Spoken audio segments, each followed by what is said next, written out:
what's Missin Curfew? It's when you kind of play guilty, but you show up. How nice is a green light on the road, though? No practice tomorrow, no plane, just go. Scotty Upshaw in the clear, and he scores! Right in front, scores! A few laughs, a little bit of fun, and obviously a lot of hockey talk. You're listening to Missin Curfew. Fellas, before we dive into these curfew calls, let's not forget, this show is presented by DraftKings. DraftKings, the crown is yours. Fellas, coming to you from Hall Pass Media in Newport Beach, this is Missin Curfew, Curfew Calls edition. Me, the Updog, and our boy from the Chin of Scottsdale, as he would say, Jay Swish, Jordan Schmaltzy. Fellas, I love doing these with you. This is our fourth one. Just feels like we're back in the locker room, kind of hanging out, shooting the shit, being goofballs.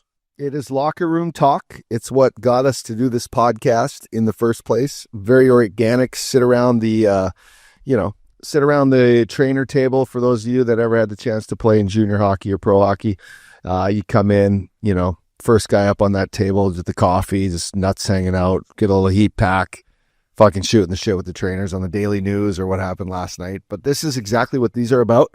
And Schmaltzy, you've been a fine addition to the curfew calls, fella. Locker room guy, fella. And just what the fuck is going on over there today, fella? Fellas, what's going on, baby? Nothing, boys. It's the best. This is like when we're sitting in the lounge before practice and what'd you do the night before? Hey, what'd you have over? Who do you got in town? What do you got going on after this? What you want to go for lunch? This is always the best time to hear from the curfew faithful, just, what they are interested from the boys. So I always love taking these calls, boys. It's the vibe. It's just the energy. And you really resonate with people calling in because you get to learn that all the listeners are just dudes like us. So it's some of my favorite work. I love doing these. Yeah, they're beauties. And we appreciate the boys listening and doing these curfew calls for us. You talk about telling stories, and I would love coming in the dressing room after a nice night out, or I got one done or what, and I would love to tell everyone. I would tell the fucking trainers. I would tell everyone. Do you think that was a good idea? Like, do you think looking back that I should have just loose lips sink ships, as Craig Lupo once told me? Should I just shut the fuck up? But I mean, part of being single and living the life we did in the NHL was to go in there the next day, and all the married guys who are bored, they come in like, what'd you do last night? Oh, I took my kid to, what'd you do? Wow, funny you should ask, fella. This is, look at this or whatever. Like, do you think we should have I could have kept it under my cap a bit? Yeah, you should have. And I'll tell you why now from experience and then from looking over everybody's shoulder on this is these guys some of them were jealous, man. Yeah. Like the guys that really cared that you were out chasing it on a night off after a game when you came into practice are the guys that couldn't do it themselves and then thought like they'd gain an advantage telling on you to somebody. Yeah. And if it was God forbid it was a trainer or a worker or a staff worker that got pulled into the coach's office one day and was asked a question like, who's boozing? Yeah. Who, like, these guys were fucking bad in practice today. Which one of them came in and stunk, or which one of them had the glossy eyes and were asking you for Visine or a Hall's, Yeah. Those are the guys that you just had to watch out for. And when you're young, you didn't realize which guys those were. You thought everyone was your buddy and everyone wanted to know the story. Yeah. Because that's how you were brought up in junior and whatever. But it got to the point where, it was advice given to me by my agent. It was advice given me by some teammates that were actually like, hey, just so you know, like fucking, I wouldn't tell everyone like, yeah. It was advice I wish I'd listened to. Yeah. What about you, Swishy? Would you keep it under your hat, or were you going to tell everybody? Me too. I tell trainer, anyone that wanted to listen. I'm like, boys, I see this. Hey, look at this, boys. I had a night last night. Yeah, I mean, I think even from a young age, like, I think I always had a pretty good read on where I could be the loudmouth and kind of let loose. Or say if I told a story to Updog, I know it's safe with him. He's going to keep it. He's going to laugh. Probably actually going to have a better story for me. So that was always fine. Or if it was some of the younger guys that we were all hanging out together, like Edmondson or Fabry or Binner, I'm good there. But the guys that were like, the older guys that I necessarily didn't know their personality or what they were about, or a trainer, I always kind of viewed them as kind of mafia. So I would always tread lightly over there. But you know how it is, Obi. You're telling someone a story and another guy walks by and he hears it and you're like, oh, fuck, like, where's that story going to end up? Because it was always fine if people heard those stories if things were going well. Now, the minute they started going bad for the team or you personally, now that's used against you in the court of law. And that's where I thought it was just bullshit, where it's like, okay, now you're going to bring that up and you're going to be a snitch. Come on, man. Yeah. Anytime in our era that someone started, like, guys started playing bad, it was always boozing. I'm like, well, when we won fucking 6 straight, well, it wasn't the booze fault then, but I'll never forget this, talking about, like, I guess, what's the difference? Joe Sacco called me in and, I wasn't playing and, he's like, I heard, you're going out all the time and you're seen here, you're doing this. I said, I'm going out for dinners and going on dates and stuff. I'm single, you're seen out in the city. I go, well, what's the difference between me going out on a date and having a couple cocktails opposed to Greg Zanon and Cody McLeod going home and drinking a fucking bottle of whiskey at their house by themselves? Well, what's the difference? And Joe Sacco said, I don't know, but there is one. I said, no, there's not. There's no fucking difference. Just because they're at home with their families and their wives drinking, what's the difference? I don't know, but there is one. I was like, that's not right, is it, boys? No, some guys are better hungover players maybe than others. I wasn't even hungover. I was just out fucking having a dinner and a fight. I wasn't even hung. It's his perception of, we want Shane O'Brien to not go on dates and not see the guy in town. And sit in my condo and do nothing. Yeah. That's what they wanted. They wanted to go to the rink, come home, sit there all night, watch hockey, don't do anything. Fuck that. Yeah. You're like, that's what I do now. That's what I do now. Yeah. That's exactly what I do now. I wasn't going to waste those good years doing that then. No, that's true. I wasn't going to waste being in the show, eh, Swishy? Well, they want you to be a robot because that's their way of controlling you. Yeah. You know what I mean? Like they know what you're up to. They know you're not you're a low maintenance guy. Now they said O'Brien, with another chick and he's having a couple of drinks, and now they think they gotta worry about you. It's like I'm still gonna show up and do my job. I'm gonna be all right. Yeah, but you guys are right. Loose lips sink ships. For any young boys listening out there, if you're single, keep it to yourself. Before we take our first call, this is off-season edition. We've been talking a lot about vacations, partying. I want to talk about something that I lost so many pairs of throughout my fucking lifetime. Sunglasses. How many pair of sunglasses, did we lose, Uppy? I wish we had our Kits Eyewear friends now. Thank God we got a sponsor. Yeah, thank God we got Kits Eyewear now, but back in the day, I needed them. Yeah. There was this one pair of Persol sunglasses that I bet you each summer, whatever You, by the way, kept them in business. Yeah. I don't think Persol's around anymore. No. I would literally, I bet you the brands like Kits. Yeah. I would bet you I would buy fucking 20 pairs of shades. Yeah, those were $350, $450 a pop. Yeah. Every weekend, Swishy. I wake up Sunday or Monday. I'm like, fuck, where are my shades? Yeah. Fuck, Loops, you see any Persols over there? No, I don't see them, man. They're not here. I know the pair. Right. The big pair. Yeah. The big. Right to Fashion Island. It got to the point where the girl was like, I would wear those ones probably. The original top lefts. Yeah, the top lefts. Pull those babies up. I was the Power Reka. That was black. What were those MSRPing for back in the day? Oh, 400 for sure. Now they've gone down. Those are the ones I wore right there. 427 right there. That one right there. Nice shade though. Why didn't you just get a pair of Tom Fords at that point, big fella? You're paying the same. No. They're better than a Tom Ford, to be honest. Yeah, They are. They had a better look to them.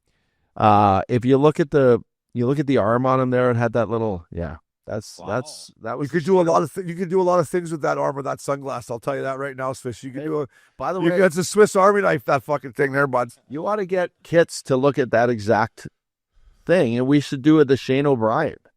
I needed Kits Eyewear. How easy would it be to push like, fuck boys, this is the ones that you'd lose every weekend. No, but that's you can buy 10 pairs. I do that. Every time. Listen, boys, that's why Kits Eyewear. There's many reasons why Kits Eyewear is the best.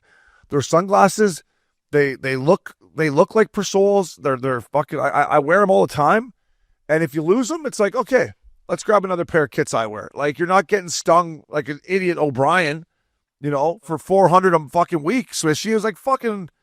Think about that. How many pairs do you think in your prime? How many pairs? Like, what do you think? What was the clubhouse leader one summer? Was it 10 pairs? Was it 15 pairs? What do you think? At least minimum 10. Minimum 10. Minimum 10. I lost them every weekend. You're all in for like $2,000 for the summer. Oh, 4,500 minimum. And I would wear, because we would start at Loops' beach house, so I'd have them, and then we'd end up going to Hollywood, and whatever. I would wear them on the Sprinter van. And no, your thing is you like to wear them real late. Yeah. So you wouldn't just like risk not having them into a dinner because you could wear your glasses in a dark dinner. Yeah. I could never. I'm like, how do you guys see right now? You and Loops could wear your dark glasses into anywhere. I would wear them at after parties sometimes and stuff like that up in the hills. Yeah, I would fire them on. Yeah. Well, fuck, I would lose them, fella. I would lose them. 5G sunglass budget. That is all time. Right? That's nails. Yeah. That's Hollywood, baby. Yeah, I know. Uppy nowadays for you, it's your AirPods. You lose those left, I'm right. done with AirPods. So what are you going old school fucking? I got the cords or what? I got the cordless, and then What do you mean you got the cordless? Those are the. You're going back to the. I am back to full cords. I'm done with the AirPods. Now these, I cannot lose these fuckers. They plug right in. Wow, look at that. They plug in like that. And then how are you? You can't lose. I'm sick of losing one. And then the other goes. Are you going to say you'll never lose that? I mean, fuck. What's the over under on how long how long have you had that for now, you think? When did you make the switch back to the cord? Recently? Well, yeah, probably 3 weeks ago. Okay. All right. Good start. Yeah, I mean, Good start. No, the one AirPod.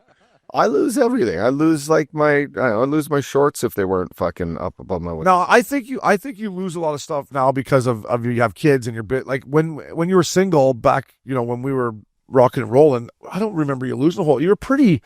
I remember he put his name on everything. He fucking had one of those name guns, Swishy, that like his water bottle like that he's drinking Upshaw.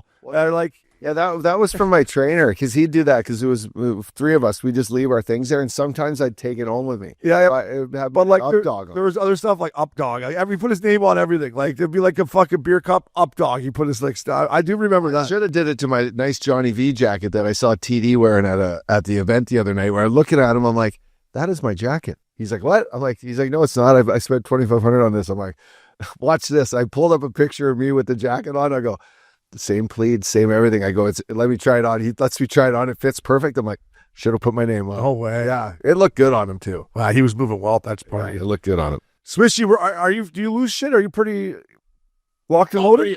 I'm pretty dialed in. I don't, I don't think I've knock on wood. I don't think I've ever lost a wallet or a phone or anything like that. Shades, I would say, is probably the only thing.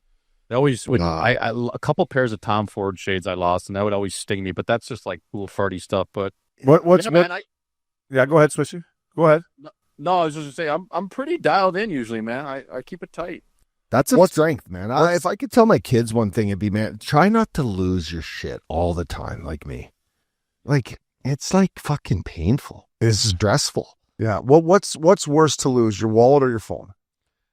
Your wallet now is probably worse because you got to do the credit card thing and you got to fucking the new ID. Like, I got caught at the airport with no ID. How'd that work? 3 weeks ago? How'd that work out? They had to call like Homeland Security. I was in there. Thank God I went 3 hours before my flight because it's a full 45-minute thing where you got to call. Then you get in touch with someone from the state you're in. Then they ask you questions. What car did you drive in 2010? Well, what address? Did you remember that stuff? Yeah, because I only had one. Yeah, that's true. The Alpina. So and then they actually like 2006. Oh yeah. Who are you? Yeah, who are you? What? Yeah. There's a few, honey. There's a few. Yeah. How big is your rent? Who are you taking for a spin in 2006? I'm not talking about your car, fella. Who are you taking for a spin? Yeah. So anyway, painful, but that's just the wallet. I think the wallet's eventually going to be in. It's going to be gone. How many more years until no one actually has to carry around a wallet? Everything is on your phone. It's got to be within 2 or 3 years. You're saying the days of cash is king is over. Yeah, I mean, all your credit cards now. I don't use my credit card much. Do you? It's all on my phone. No, I still have. I don't use my phone. No, I don't. Oh, really? No, I don't. But don't go off of me. I pay with my phone. Yeah, I like think my girl. I think eventually your ID is this new real ID that's come out. Now that we're real ID, you got to have it to travel or your passport. Yeah. That's all on your phone now. It's a fucking shit show, and it's pretty much what it's like in Japan. There's no like currency really. No one's using cards. Everything's tapped with your phone. Yeah. Everything. That's shit. Yeah, I don't hit the new world, new NHL. I'm with you, Swishy. I like cash. For a guy who's like so, what's the word I'm looking for? You'll give him no, but like worried about fucking. Shit going on. Yeah. Right? People spying on you or fucking, you think conspiracy. Listen, you got everything on that fucking device there, but I guess I do too. Yeah, we all do. We all do. Oh, man, I got more apps than fucking the Apple Store on my phone. I mean, fuck. So You you're use DuckDuckGo. so I let's do. okay. So That's where I watch my porn. let's say you lose that fucker. Let's say next fellow tour for wherever we are. Yeah. I lose Fucking it. Italy for the Olympics. Yeah. You lose that phone in Milan, Italy. Yeah. We wake up. We can't get a hold of the updog. Yeah. You I just go go to Apple Right to Apple, buy And a you're new back. one, and you're back. and you're back. Okay. So that's Or no, you know what I do when I go overseas is I bring how do you buy it I though? bring it back. How do you buy it from Apple?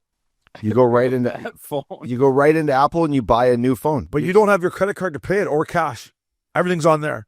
How do you now you're talking. How do you buy it at Apple? You got to. We'll buy it for you, right? The boys will buy it for you. Thanks, Yeah, Morgan. yeah. Okay. No, I'm always going to travel with a credit card. It's Yeah. what I'm saying is, eventually, Can you go to Apple and just say, "Hey, I'm good for it. Give me the phone. Once I turn this on, I got all my cards here, buddy. But I need you to trust me. you could go buy it with your computer. So you could go in with your computer and show them your list of Google fucking credit cards you have on your phone, which is it's a nightmare. Swishy, did I ever tell you one of the most shit I ever got in with one of my ex-girlfriends? I fucked up that night to begin with. But she came back to my house and I was sleeping and there was 2 phones in my house. So she instantly thought, right?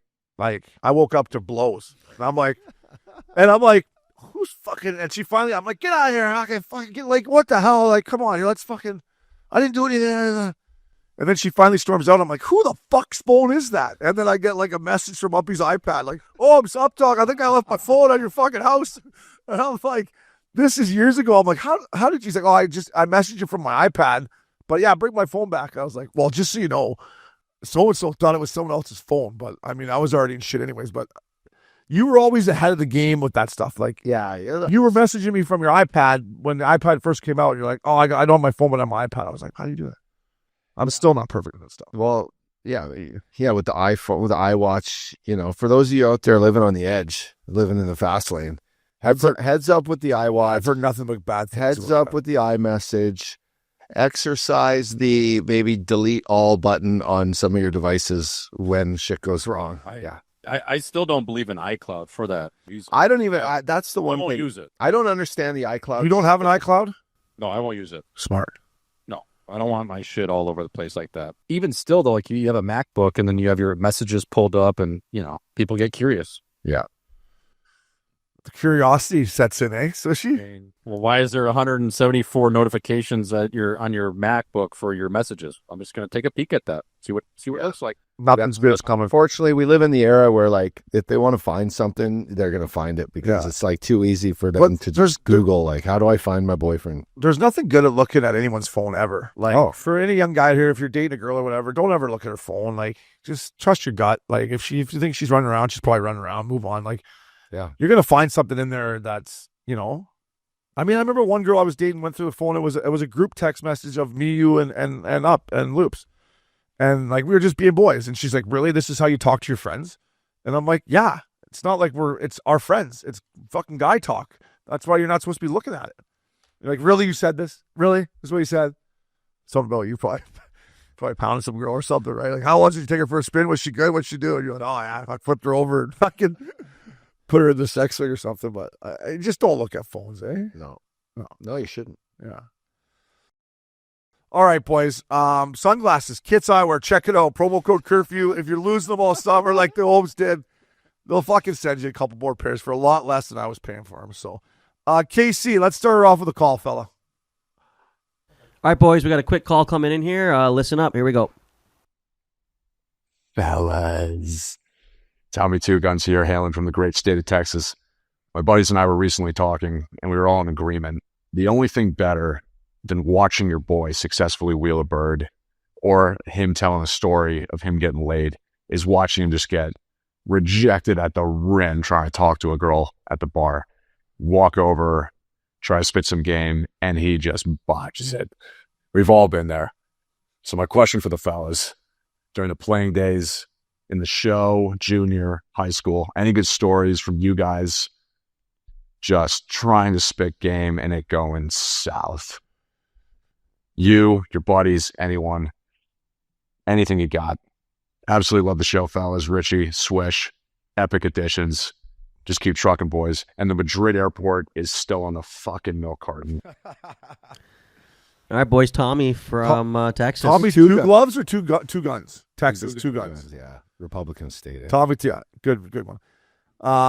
Tommy, two guns. Yeah, I can. I'm not going to say who the girl was, just because she may or may not have had a hockey background.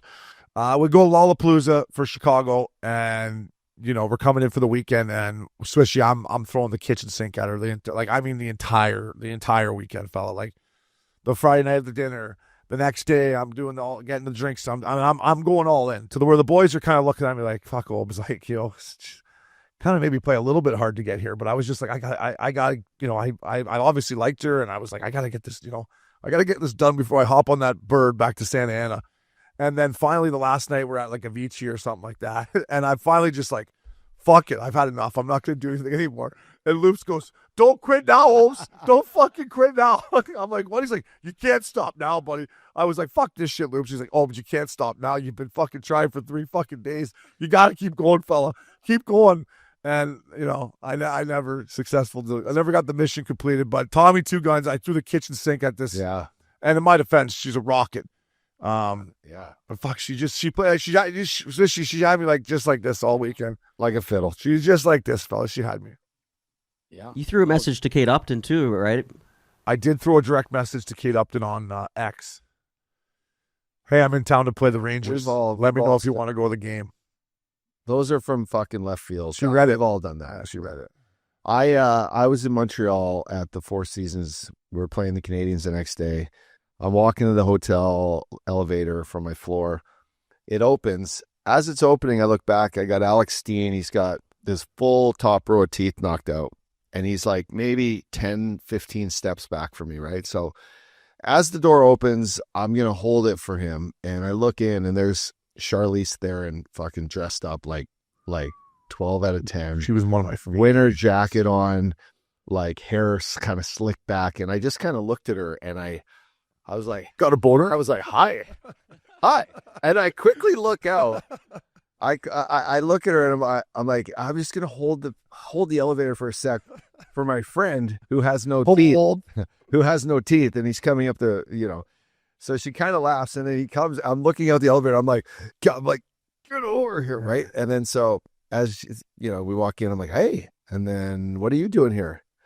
She's like, well, filming, kind of just going to dinner. And I'm like, nice. And then I like totally just get all fucking star-studded. And I was usually pretty good in the trenches, or like, yeah, when it came down to something, I could usually. Swishy, I don't know about you. You're pretty good with the gift of gab too. And I wasn't really, I wasn't a very good leadoff guy. Like that's where Updog, and even shout out to Joe DeMarco, kind of break the ice. And then once I was in there, I'm like, for me, like, for example, like to go up to a girl at a Lululemon store or something and just start talking. I never had the balls to do that, where you could do that. We'll call it cold call. You could just cold call like at a, whatever, Swishy. So let me just finish the story. It just so happens where I get caught, and I'm like, awesome. We're actually going to go to dinner too. And all I had to do was be like, hey, you got plans tomorrow night? Like we're in town playing the Habs. And I'm sure, like, if you get the night off, you should grab a girlfriend and come to grab your producer and come to the game. And I was just kind of like, oh, great. Where are you going? I'm creating this stupid small talk. You only have her in there for 30 seconds to create something to like. That's what you hope the elevator just stops on you. Eh? Wouldn't it be nice to get stuck in the elevator with Charlize Theron?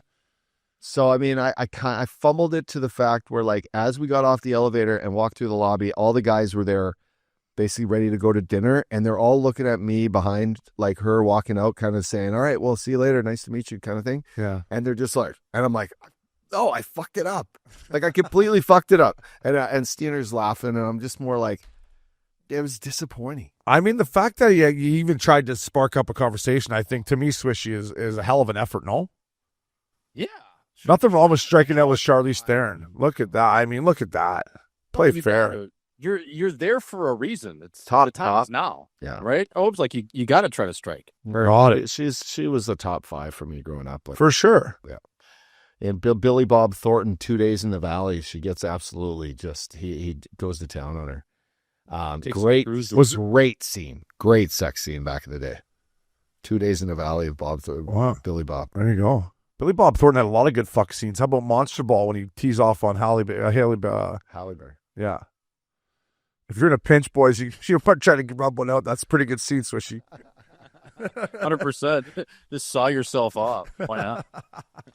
Swish, you see anyone get turned down or you get rejected by anyone, fellow? Well, yeah, it wasn't even like, it's not like an A-lister like Uppy was talking about. Yeah, it was fun. It came to my mind. I was, when we were up there in Vancouver for our Roxy show, I ended up taking this little Asian lady out for a spin to the Vancouver Canucks game. Bess hooked up the tickets.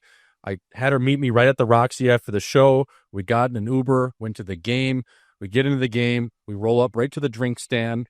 We get drinks. And the lady's like, they're on us. I'm like, what? Like, who the fuck am I? Why are the drinks? Why are they on us? She's like, well, you have a podcast. I go, what? How does this old lady know who I am? I mean, no one even knows who I was as a player. How do you know I have a pod? So we ended up getting free drinks. And then through the whole game, I probably had 10 or 15 people at Rogers recognize me. I'm like, again, I was explaining to this chick I was with, I'm like, listen, I wasn't even a good player. This would have never happened to me when I was playing, let alone here for a show. So it was just one of those nights where there's people coming up. They were Missin Curfew fans, Hockey Night fans, getting pictures. I'm thinking, fuck, like this is in the bag. Yeah, done deal. Yeah, like let's just go home after the second kind of nest. So we don't even need to go. We don't need to catch the third. Let's go, hon. No. So I go over after the game to the banner room. We have a dinner. Yep. I wait for Bess and a couple of the other guys to come say hi. They go over to Earl's, and right around closing time at Earl's, it was like midnight. So I meet Bess there at probably 11 o'clock. We swing over after banner room, and we have a drink. We sit there, and it's getting to the point where Earl's is closing down.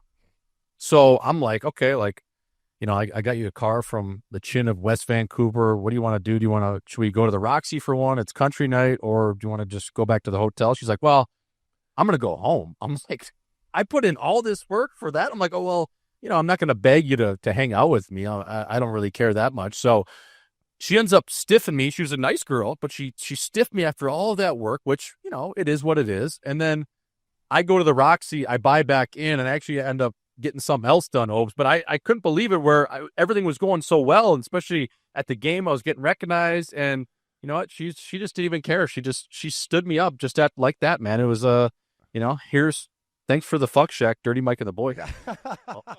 It was Beside Dirty Mike and the boys. well. So then the next day, Bess, because he had just seen me just with her, because he went home after Earl's as I was we were planning out what we were gonna do, and he's like, "Hey, how was it? Did you get it done?" I'm like, "Buddy, honestly, like." I didn't even close with that one. What? No way. I'm like, yeah, but I got something else done. So I went back and bought in. Yeah, see, that was when we were talking about telling too much to the trainers, but that would be a lot when the boys would see you with the girl the next day, like, get that done? Like, yeah, I got that done. Yeah. But if we're talking rejections, if we're talking counties, we're talking Dane County. If we're talking rejections, was there nothing worse back in the day than a cock block? Than when you had a girl and she just had a friend that you knew wasn't there to have any fun, and she was just hanging around just to fuck you. Like, you just knew, right? You're like, this is, you try to get a friend, you try to get Flowers to talk to her. Flowers, come here, talk to her. See if she's not going to warm up. She's not quite in the up dog or loops league, so I can't bug those boys. Like, this is going to cost me. This is going to cost me. And at the end of the night, you want to say, like, yeah, the lead blocker. Yeah. Nothing ruins a good wheel game like a cock block, man. Telling you. I would always be sitting over there, boys, and I'd go up to one of you guys and be like, oh my God, we got a situation on our hands. You'd be like, what's up, fella? I'd be like, we got Jaromir Jagr over there just protecting the puck. Yeah. Can't get her off. Right? It's Jaromir Jagr in 2004 over there, like just puck protecting. We can't do anything. She's got the clamps on her. Yeah. Yeah. I mean, I remember getting into it with some of them too. They're like, you just want to ruin the night? There you go. Congratulations. You didn't have any fun. Way to ruin the night. Good job. All right. Thanks for coming. Fuck. Yeah. Let's go play pool, boys. Let's go play pool. Well, that was a great question. What about getting Tommy Two Guns from Dallas? So I'm going to read this one, boys. Adam S., what could have been? I was just wondering if any four of you guys have ever had a trade, a signing, or some kind of opportunity that fell through that could have sent you somewhere other than where you played. If you did you ever think about what could have been? Oh, Adam, I do, fella. Not NHL. Here we go, Bob Hartley again. People are probably sick of me ripping him. But the real reason I hate Bob Hartley, whatever. Calgary, he was a head coach. You didn't want to play and you want to send me down, that's fine. That's they hire you to do that. But I had a deal in Lugano, Switzerland, locked and loaded, 300 Swiss francs or whatever, Lugano. And the GM called him because he coached in that league, and he's like, this guy's just come over to the party. And I called the D coach. Is like, hey, this is where he's staying. I'm like, listen, buddy, I live 45 minutes from Hollywood. If I wanted to, I've been partying. If I wanted to stay here and party, I'd stay here. So, Adam, to answer your question, Lugano, I might still be playing over there in the old fucking cheese league or Swiss cheese league, whatever Swiss he calls it. Fondue league, he calls it. That is heartbreaking. Yeah. You deserved a chance. You deserved a chance at that part of your career to go play. You think I'll ever bump into Bob Hartley? You think I'll ever just... Let's have him on. Huh? No. In studio? Oh, yeah. No, I would punch him. I'd fucking punch him. If he walked by me, I might drill him in the ribs. Not in the face because I don't want to bring the heat, but look at him. Oh, my God. Kyle, get that off the TV. Oh, please. my. Look at him. Look at this fucking guy. And I'll never forget. He's just like, oh. And we go to the first, actually, I'm not going to say it. Fuck it. But anyways, go ahead. I would say, so I had a chance to go into free agency at one point, and during that experience, there was a few teams interested. I came off a pretty good year. I was 28 years old, and I had an inkling that Florida Panthers were going to be a team. They had a bunch of money, and but on the side, I had my best boy, Loops, who was texting me like, hey, listen, I think like Toronto's interested. I think, oh my God, I think Berkey's interested in bringing you in. Like, he talked to, like, it might have been me and Fanuff, and he was like, hey, what do you guys think? And Loops is kind of like, listen, I don't know any details, but like, keep your phone on in the morning and don't sign anywhere. Well, I signed first thing in the morning to Florida for 4 years. It was a great deal, life-changing deal. But then Loops texted me and was like, what the fuck? Like, Berkey just called me and was like, did he have this deal done before the deadline? Because, we called his agent, he says the deal's done and blah, blah, blah. And I won't say that I did before, but it was... But he did. I'll say it for whatever. Believe me, you're not the only guy that has a deal done before. And Loops is like, man, he told me it was like 3-year deal, pretty good money. He's like, imagine going into... And my old man, like, I didn't really... I told my dad eventually, but I was like, Dad, I just couldn't turn, no tax state, fucking...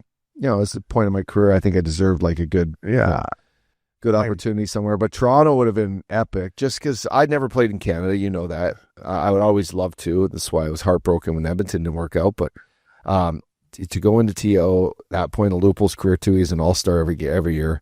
Probably wouldn't have been if I wasn't there. No, that would have been fucking... That you guys would have torn. But I would have just loved... I loved the chance to play for my dad's favorite team, and fucking the Mecca of hockey would have been epic. I mean, that would have changed a little bit about that question. Definitely would have changed the trajectory of my career. Yeah, for the good or the bad. That would have been nuts. Updog in the 6th, the big smoke with Loops. Look out, man. Travis too. Too money. Look out. Look out. I would say, Obi, I'm on the same train of thought as you. I had a chance to sign in Russia. It was either between Russia or Switzerland, and Russia was probably the triple the money, but it was right in the middle of the war. It was Omsk, so it was like right in the guts of Siberia. So I always think about that. It's like, if I would have went to Russia, I would have made it out of there alive. The money was great, but it's like, couldn't beat the year really in Switzerland. So I was always curious about Russia, and I would have done it if it was St. Petersburg or Moscow, but just being way out there kind of spooked me a little bit to be like, all right, let's just get to the Alps. No, dude, I had the same kind of deal in the middle of Siberia, texting, Ups and Loops and Berard and being like, boys, I don't know if I can do this. I don't know if I can live in this, little Russian town in the middle of Siberia. I was literally scared, right? I was like, fuck, couldn't go because of my green card, but I'm with you, Swishy. That was a tough one for me. And I got a couple more actually for Adam S. here. Good question, buddy. I finally get to, I was UFA a couple years before, but I only got I had to take a pay cut to go to Denver. So finally I have a good year in Denver, and, we're coming down the stretch. Much like Uppy's story where, he might have had an inkling of, before the puck was going to drop on July 1, that there was some interest in you, right?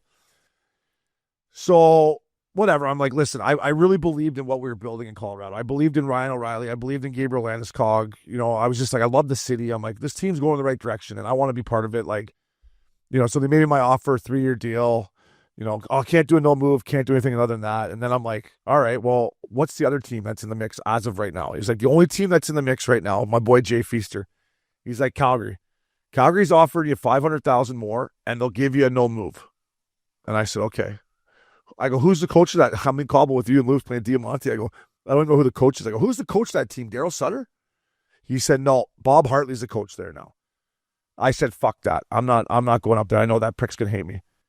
Signed the fucking deal in Colorado for $500,000 less and still end up getting traded to fucking Calgary. So I could have signed with Calgary for 500 more G's and had a no move where I could have just been like, hey, fella, can't do nothing. Yeah. I should have taken that. That's one thing. If anyone's listening out here, boys, if you're at the end of your career, and even if it is a good situation, it's not all about money, but you got to take the more money and to have a say, right? I could have signed up, and I think they were going to give me an extra year too, so it would have been 4, right? At 500 AVV more both years, and a no move. So I could have, right? Just because you sign with a team is what I'm saying. Doesn't mean you're going to spend your whole time there. Totally. Right? So like, and I was just trying to be like, I want to stay in Denver because I love the factor. So that was one that, I could have maybe dictated. And then the last one for me was when I was on my PTO. I had the up dog as my agent pretty much, Swishy. And I wanted to go to Florida on a PTO because I thought your blue line, well, it did suck. I was like, these guys suck, rollbacks from minor leaguer. Like, I can make this team. And Getsy was like, dude, come to camp with us, man. Like, Bob Murray, I told him you're in shape. He knows you're hungry. I'm like, you got too many D-men. Like, you guys got fucking 8 guys on one-ways. Like, I'm not going to make it. Like, he's like, I'm telling you, if you come into camp in shape like you are and you play your game, he'll make room for you. And I'm like, I can't trust the number of games Getsy, and I can't trust Bob Murray. And sure enough, their whole D went down. Brian Allen got hurt. They all got hurt. So that's another one, Swishy, that I think back of. As I should have went, instead of going where I thought was a good numbers game, I should have went to the team that wanted me. Their captain loved me. Don't worry about the contracts. Just go in there to a place that really wants you, Yeah, and I mean, especially when you have the captain on your side, right? Yeah. That's probably the biggest thing is now you have a little stock and you have some good guy persona on your side. Yeah. That's tough. It's tough though, Obes. It's tough. Right? Like hindsight's always 20/20. For sure. But you got to do what's best for you at the time. And I would say that Calgary one, that's just bad luck. Fuck. It's bad luck. It's just looking back though, I should have just taken more money, right? But I've been on. You're gonna get traded there. I've been on a lot of teams already, and I thought I found a home. Right, it felt good to be like, I'm like, fuck, we're building something here, like I said. But yeah, you got to take, and especially that no move. Like you got to take that because then you one of those in Florida. Yeah, thank God, because Kevin Dineen was ready to ship me to Dodge. Yeah, exactly right. And the thing about I Getsy's telling me this. I'm like, I'm gonna go make that team. Their defense sucks. I'm going to be living in Fort Lauderdale with the up dog. We're going to be fucking going to Miami every other weekend. I'm going to Florida, baby. I'm going to Florida. But so, yeah, great question by Adam S. KC, you want me to read one or you want to do another call-in? Fella. Let's read one here. Do you have one in mind you want to read? Yeah, I got one. All right, up dog, fire away. Yeah, boys, go ahead. I got Stony A16, fella. Dive bars on the road. Fellas, what's the best dive bar you've been to on the road? I find this question because what's considered a dive bar to me is just a nice little watering hole you can go to late night or you can go to mid-afternoon and just tie one on. And to me, there's no better one than the Tin Roof. Yeah. Demonbreun. I just wrote that down. And then, you got one here in, you got the North End, which is a nice one. Cassidy's Bar and Grill. Cassidy's Bar and Grill, Newport Beach.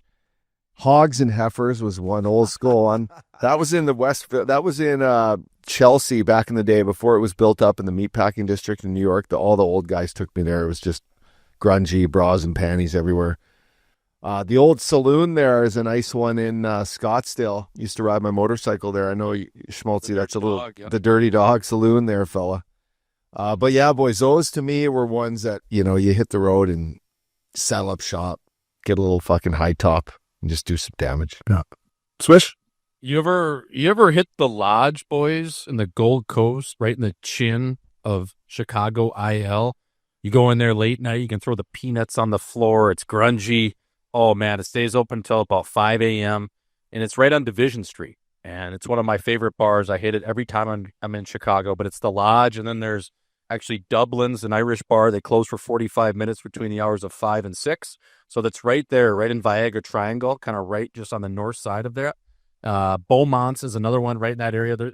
There's nothing better than a dive bar, especially late night or getting a matinee going. That's right up my alley. So those are some I think about in the greater Chicago area.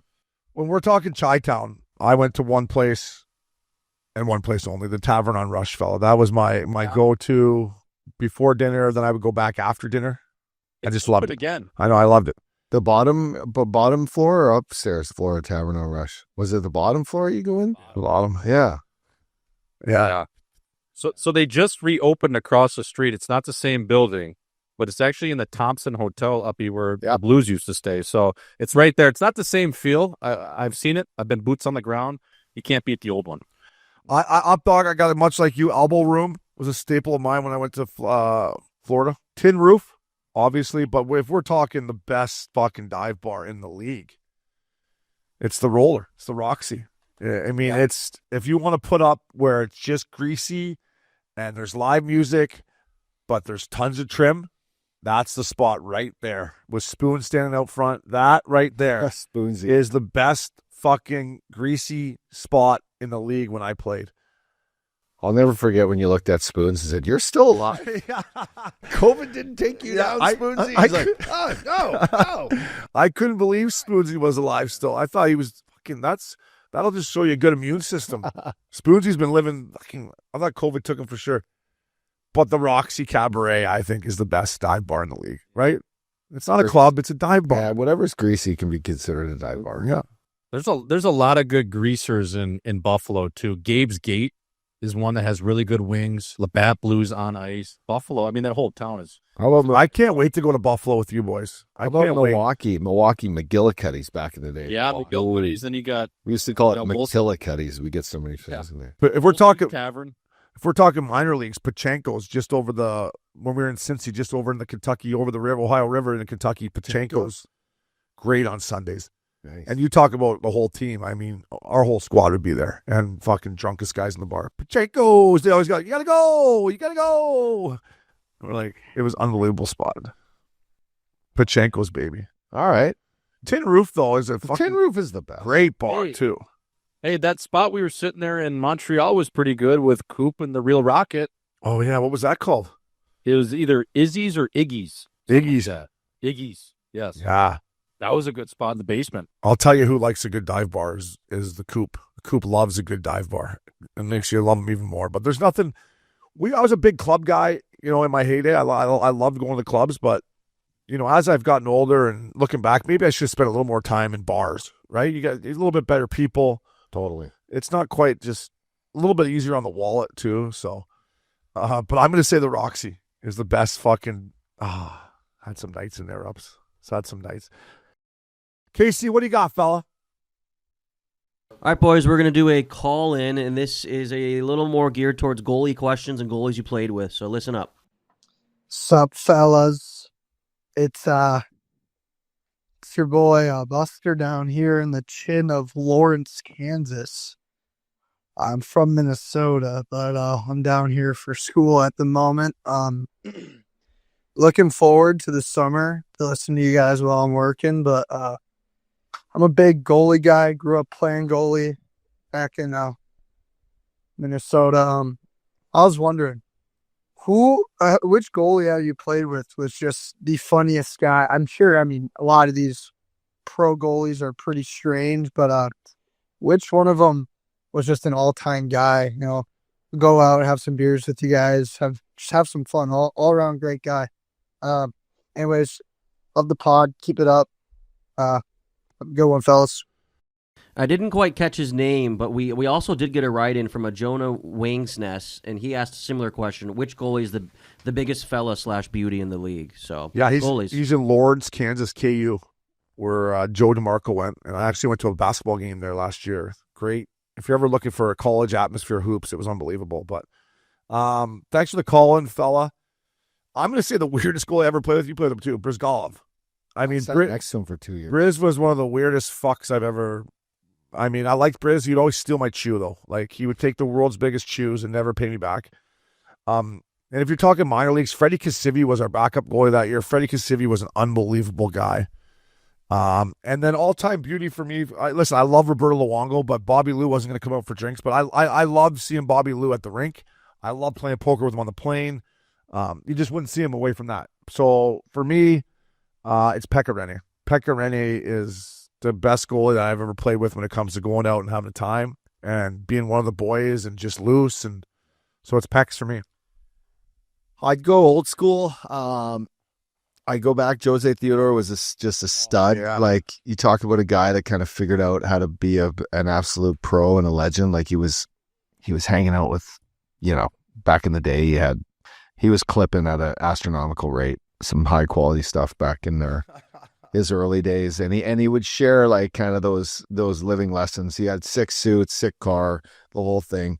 But I knew growing up this kid had a figure Hart trophy back in the day. Come on. Yeah, that'll help. So Clemenson, great guy. Yeah. Clemenson was a great guy. Loved to play cards. I had great goalies in St. Louis, as Schmaltzy knows. Brian Elliott was a beauty. Jake Allen was a beauty. Chris Mason back in the day he was loving drinking beers. Yeah. Jake Allen's unreal guy. Yeah. Chris Mason seems like a beauty too. Mace is a beauty. Who's our backup? Tim Thomas. Timmy Thomas. Timmy. Odd guy. Odd duck. Who's our backup in fucking Nashville? Your backup? For Pekka Rinne. You guys I have... didn't even have one. Wasn't Carter Hutton, was it? No. No, I had Hutsy. Beauty. Oh, fuck. My roommate, Lindback. My roommate, fucking young Swedish kid. I used to tell him to put his AirPods in. Tall kid, right? Yeah. Yeah. Andres Lindback, my old roomie, was our backup. Sorry, Lindy, fucking good kid. Young Swede. Didn't get a whole lot of playing time, but he's my roomie. Yeah. So you had veteran backup goalies. Yeah. And then guys are beauties. Shout out to fucking Andrew Raycroft. I had Razor backing up Bobby Lou my second year. Razor, I grew up kind of looking up to him. And to play with him, he lived right beside me. We drive to the airport together. Razor was an unbelievable backup 10. He's switchy. Yeah, I had Carter Hutton was unbelievable. Yeah, he was backing up Jake Allen. I always he was just so loose. He was like just one of the guys that even coming up, he was always such good dude to the call-ups or the rookies or whatever. And then obviously Binner, lived with him for 2 years in the minors, and we're still really good friends today. But I would say like an undercover one, boys, is Wild Bill Willie Husso, the Finn. And this guy, when he would come out, oh my God, he wouldn't say anything. Opes, he was like your standard Finn normally, where they just you play a year with them, and by Christmas time you don't even really know who they are. But then you have that first party or rookie party or first get together, and you're like, who is this guy? He's an absolute menace. So, yeah. Wild Bill Husso was his alter ego when he would come out, and you start talking. You're like, fuck, this guy knows more English than we even thought. Like, are you just shy or just what's going on? So he was an awesome dude. The pride of Helsinki. I love that guy. So Wild Bill Husso was always so fun to be around. Yeah, if we're talking backup Finnish goalies, Jani Herme. Kyle, can you pull up Jani Herme? We had him in Portland. He wasn't even our backup. I think we brought him in to be our fucking guy, trying to win a Calder Cup. And same kind of thing. Wouldn't say anything at all sober, right? Just wouldn't. And fuck, we finally got him to come out and get pinned, and he was a completely different guy. Yeah. Jani Herme was his name. I don't know how you spell that. Or there he is. Yeah, that's him. Finns look the same. Jani Herme, great guy, but same swishy, like sober, wouldn't say a word. Yeah. Go down there to what year he was in Portland, Maine. Right there, 2005, 2006, 16 games he played for us. Great guy though. All the Finns are good guys. They love the booze, right? They love to get pinned and jump in a sauna. Finns, I like Finns. Yeah, the only thing is like, boys, like let's go talk to some chicks. We don't. Yeah, no, with their wrenches out, but yeah. No, that's 100% true. But Uppy, didn't you, just speaking of goalies, like how nice was it just having Pang around the road at some of those road trips, even in the St. Louis days? Like he would come out sometimes. I always if he was out with the guys or if it was on the plane, like I would always just try to hang around him just for the stories, because he's just the little guy full of gumption is just I just love him. He's a spark of light, man. Buddy, Darren Pang for years, being on the plane, like I'd sit right behind him and Chaser. It would be nonstop comedy. You want to sit around round table with a vodka soda and chat with these two boys. You're just so lucky to do so. You say like a guy owned a lobby bar, like you get into town, he had his bag dropped. He's sitting at that Ritz lobby bar. He's ordering up a couple appies. He's sitting. He'd have other coaches in town that whoever we'd be playing. Just such a well-connected guy, and he's been around forever, doing his gig as best as anyone in the game.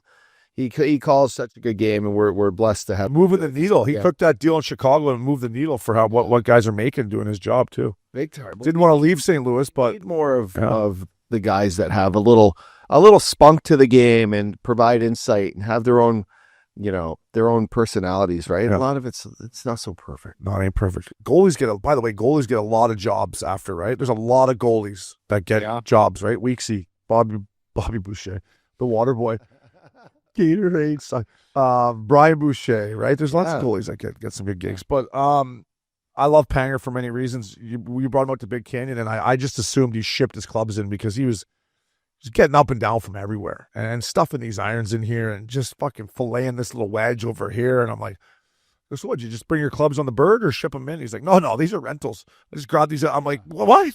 You're fucking striping it with those rentals? It's like you're making shots out of they feel like your own clubs. Yeah, look at that guy. Yeah. 61 years young. Jeez, he's still crushing. Yeah. The best. I remember my first like encounter with Panger when he was 5'5". When he was working like what he's doing right in that picture that Kyle has up. I caught something earlier in that week of Mike Modano just reached the goal plateau or whatever he got. I don't know if he got 500 or whatever it was. And he named some of his favorite goalies to shoot on, and Panger was one of them. So I was stretching, and I'm like, Panger, what's up, fella? How you doing, buddy? Good. I'm like, hey, I was listening to Mikey Moe the other day. Can you believe he said you were one of his favorite goalies to shoot on or what? And he just loved it, right? He's just like, Mikey Moe said that? Yeah, I think I stopped him a couple times, like, every time I saw Panger, you just couldn't wait to talk to him, right? Yeah. Couldn't wait to talk to him. But if we're talking beauty backup goaltenders too, Bobby Taylor, Chief, backup goalie for the Broad Street Bullies. If you could pull him up, he was our color guy for either the radio or TV, Sun TV.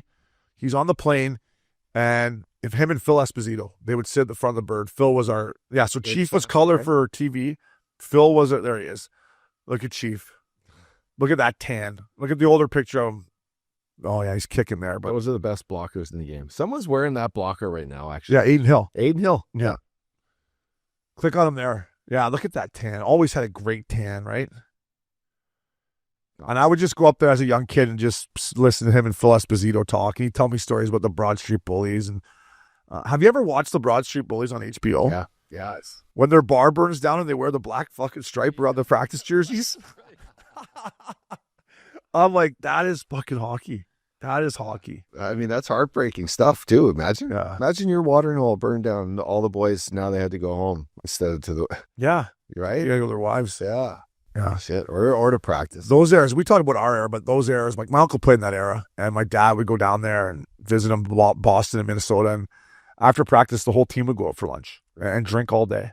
Like, the whole fucking team. And go home at night and play the next day. Like, it was just smoking darts. Like, there's a thing in that Broad Street Bullies where Bobby Clark is sitting on the trainer's table, and he's literally got a full boiler. Like, I think there might have been a dart hanging out of his mouth, swishy.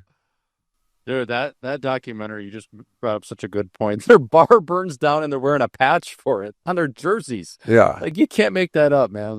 That's hockey, Obi. That's hockey. That's hockey, fellas. All right, boys. We got one more. You want time for one more, KC, or what should we do here, fella? I'll read this one. Boys, to finish her off here. Bear with me here. I had it right here teed up for the boys. This is Steve Simister, pregame meal. Fellas, chiming in from small town Trail, British Columbia. Got a bit of a two-parter here. One, what was your guys' go-to pregame meal before making it to the National League? You know, what did the billet mom always whip up? Chicken parm, little rice and chicky. 2, what wildest pregame meal you've heard of a guy scarfing down? I'll go with my pregame meal in the jungle. I went to Olive Garden, and I would bang down a full thing. Did you get the soup? No, I get the fucking soup, minestrone soup, salad, chicken parm, and I would have about 12 breadsticks. 12 shits. And I'd leave there and just go home and sleep and go out and play and feel good. Now, if I eat Olive Garden, I don't even make it home without probably shitting my pants. But in the American League, Olive Garden was my go-to pregame meal. I think back then, though, the Olive Garden was probably made with a little bit more real food. You would like to think so, eh? I think so. Those breadsticks are still Nowadays, dynamite, though. Don't get me started, but the food industry now, they're just pouring out. Bobby Kennedy Jr. Right? going to go on a tear on the board. Oh, but like back in the day, it wasn't that bad. 20 years ago, the Olive Garden is probably a real piece of chicken was coming out. Yeah, you're probably right. I would go Nashville Amerigos. Amerigos is the best, and the two sisters would take care of us at the bar. Yeah, and I would get the angel hair pasta with the red and the white sauce, and I go with chicken parm, legs my arm. But like watching some of the Russians eat their pregame meals with the Alfredo sauce. Oh my God! Yeah, one in particular, I can't name his name, but Schmaltzy knows, the Tank. This guy would put on.